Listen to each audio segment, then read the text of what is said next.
நாகார்ஜுனா பேசியிருக்காரு பாருங்க. வந்து நான் கேரவன்லேருந்து வெளியே வருவேன், வெளியே வந்தோடனே மிஸ்டர் குலி அப்படின்னு வந்து டக்குன்னு நமக்கே ஒரு ஷாக் ஆகிடும். வெளியே நின்றுட்டு இருப்பார். ஒரு நாளாவது நாம் வெளியே வந்து அவருக்கு ஒரு சல்யூட் அடிக்கணும்னு பார்த்தா அது வாய்ப்பே இருக்காது.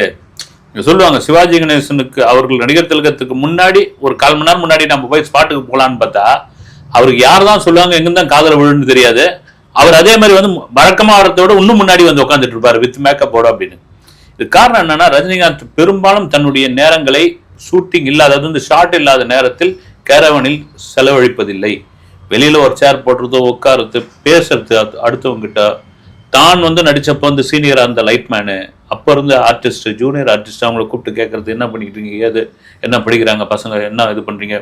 இதுதாங்க வந்து சில பேர்லாம் பார்த்தீங்கன்னா இது ஒரு கௌரவ குறைச்சல், இவங்க கிட்ட நம்ம இது பண்ணக்கூடாதுன்னு இப்படிலாம் வச்சுன்னு ஓடுவாங்க. வந்து கீழே வந்து கரவன்லேருந்து இல்லைன்னா கொடை இப்படி மடைக்குன்னு ஓடுவாங்க. நம்ம யாரையும் பர்டிகுலராக சொல்ல அப்படிவாங்க.